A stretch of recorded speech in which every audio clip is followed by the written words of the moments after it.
So here I have an advanced copy of The Wood Between the Worlds by Brian Zahnd, put out by IVP.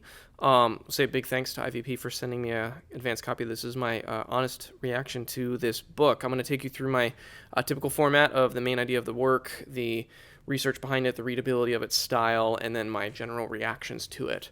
And then with this one, I'm going to bring in a few comparisons to some other books that merits being compared to. But yeah, let's get into it. So Brian Zahn's a pretty prolific writer of popular level books. He's a pastor who's gone through some pretty significant paradigm shifts in his career. Really interesting person. If you look up podcast or interviews with him, you can hear him talk about his story. So I won't get into that here, but I followed him with some interest for some time now. And this is his newest book. And the main idea of it is it's kind of... I hesitate to say this, but it's kind of a book on atonement theology. Kind of. And the reason I say kind of, it's about the cross, and it is about exploring the theology of what Christians believe happened when Jesus was crucified, like theologically, not just historically. But the reason I give it that qualifier kind of is because this is intentionally leaning in a more of an artistic, reflective, poetic kind of style of reflection. So it's not systematized, it's not analytical, it's not even really, I think this is fair to say, it's not trying to hammer out an ironclad atonement theology. It's, the way I experienced it and reacted to it is that it's kind of just trying to explore all the contours of what happened on the first Good Friday, and kind of almost to encourage an expansive look, an expansive posture towards understanding what happened, or even an embrace of a really manifold, multifaceted, multi-layered theology that is okay at not trying to collapse or reduce any sort of atonement theory into one or two flattened ideas about what it quote unquote means, or how it quote unquote worked for salvation or whatever. So he's really trying to, explore and provoke reaction and really go in lots of different directions with looking at the event of the cross, and each chapter is a different theme that gets into a different kind of, it's like turning the gem or the diamond to a different facet and exploring the descent of Christ into hell after the cross, or exploring one chapter's on James Cone's work as seeing the cross as lynching. There's also explorations of seeing the cross as victory over evil. There's all of that stuff, and so much more. So that's what The Wood Between the Worlds is about, kind of the posture of the book.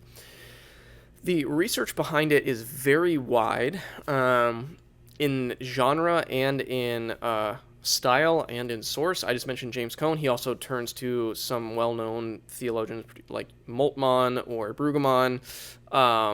He turns towards fiction, so there's a lot of interesting interaction with Dostoevsky and Tolkien, and I think a bit of Lewis is in there too. Elie Wiesel. So he's just seems like a voracious reader of lots of different genres and styles, and he, depending on the theme of the chapter that he's in, he also interacts a lot with Fleming Rutledge, which is, her book is, I'll talk about that in a minute, but it's such an amazing book. So he's really wandering around through lots of different sources in terms of his research behind. I want to say research behind the argument. It's not exactly an argument because of what I just said about the book's not trying to put forward a systematized case, but he is trying to interact with lots of different ways of reflecting upon the cross. And so to that end, he brings in a wide array of different types of writers, which I found really, it was great. I found it really, really helpful. So that's the research. The style of it, the readability of it, all I've read from Zahnd, I don't know of any books that are more academic or deep in tone. They might be out there, but I've read, I think, 3 or 4 at least of him, and they're all in this popular style. And this one is even probably more readable than a couple of the others I've read.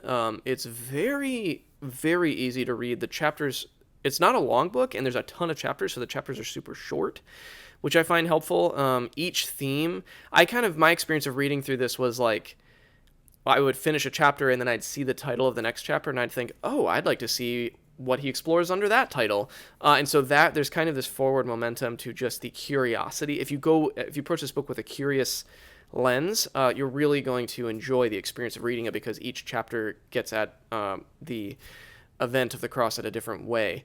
And so that's really almost talk about a book on the cross being fun to read, which just sounds a little weird, but it is kind of it's enjoyable in that way, in that curious way of, oh, what's he going to do with this next topic? Who's he going to reference in this next discussion? That's going to be totally different from the chapter I just finished. So I really appreciated that aspect of it and found it quite an enjoyable reading experience, all told. And then finally, my reaction, and what I want to do in this reaction is give a couple of my thoughts, but then also want to compare this or put this in conversation with a couple other maybe similar types of books, because I think that would be helpful if you're considering reading this. So I found this, I had a positive reaction to this book. I liked it. I went through a phase years ago in my own faith journey of really kind of deconstructing, but really interrogating and questioning the kind of assumed theologies and understandings of atonement and what happened on the cross and how to understand it. I like really rigorously questioned a lot of what I received from my background on that, and then did a lot of reading and explored and learned about all these historically and traditionally different ways to approach understanding the cross than just the very narrow conception of a sort of penal substitutionary atonement theology I was given. If you have an evangelical or conservative or fundamentalist background, you're going to probably know what I mean by that. So I went through that phase of questioning all that stuff and then kind of interrogating it, maybe breaking it down, and then exploring this world of so many other ways to understand the cross in addition to the ways I was taught, and found that so life-giving and really loved the process of learning all these different ways of getting at atonement theology. And that's all relevant to this book because this book is, I see this book as, this would have been, I'm saying all that to say, this book would have been an amazing book to hand to me at the very beginning of that journey. If it had, you could time travel and give it to a younger me.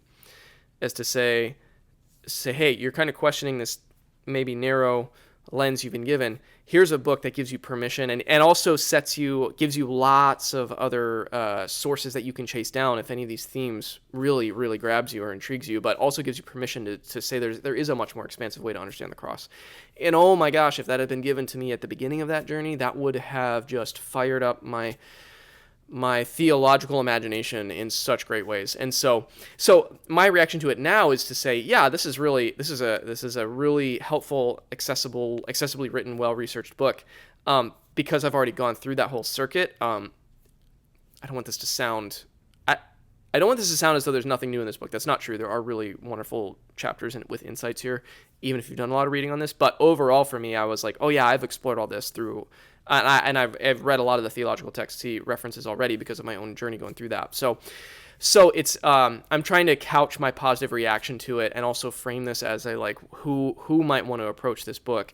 It's especially wonderful for the person who's just at the beginning of that journey I articulated a moment ago. So if that's you, or if that's a friend of yours, or if that's someone you, I don't know, go to church with or whatever, if you thought of a person as I was expressing that journey, man, I would highly recommend this, especially if they're at the front of that kind of, at the front of that sort of questioning. So it's really pitch perfect for that person.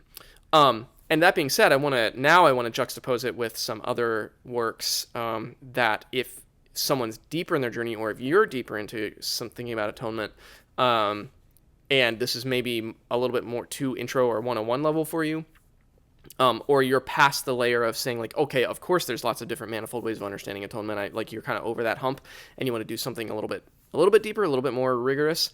Then here's a couple of titles I would recommend that are really fit the broader vein of what I think Zahnd is doing here.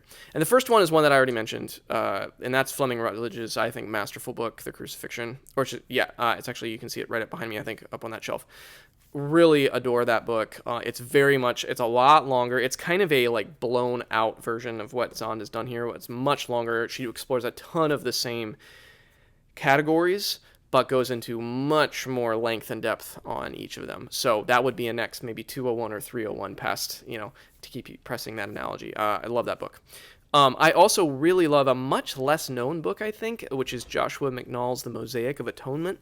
That leans a little bit more into, not systematized, but more of a constructive theological proposal in which he does try to portray the atonement as a mosaic in which lots of different theologies can actually fit together into a whole. But it goes deeper into some theological kind of streams that if you want a little bit more clarity around constructing theology, I really love The Mosaic of Atonement by McNall. I would highly recommend that. And then the last one I want to mention is a Peter Leithart's book on atonement called Delivered from the Elements of the World. Man, it's another longer one. It's another much more theologically meaty work. But that's probably maybe my favorite book by Peter Leithart, and I think that especially the ways he deals with Paul and interacts with theology of justification, and interacts with the so-called new and old perspectives on Paul as they relate to atonement and soteriology. I just think that that's the stuff in that book on that is just masterful. And so if you're looking for a little bit more of a circumscribed theological exploration on atonement, but that gets into the justification kind of layer of it, I would highly recommend that. So those are a few. There's a lot more I could mention, but those are a few that came to mind as I was reading Zahn's wonderful little book here. And I would point listeners or viewers into one of any of those directions if this is not maybe quite the right thing for you right now. But consider everything I said earlier about what this book is doing and who this book might be for, because I do think there's a really important audience for it out there. So those are my thoughts on the new book by Brian Zahnd, The Wood Between the Worlds. I'm so grateful for his voice. I'm grateful for his writing projects. I hope that he keeps doing what he's doing, because I think he's giving permission to explore and to chase down intellectual and theological curiosity to a lot of people who probably need that permission. So yeah, those are my thoughts. Thanks as always for taking some time to watch.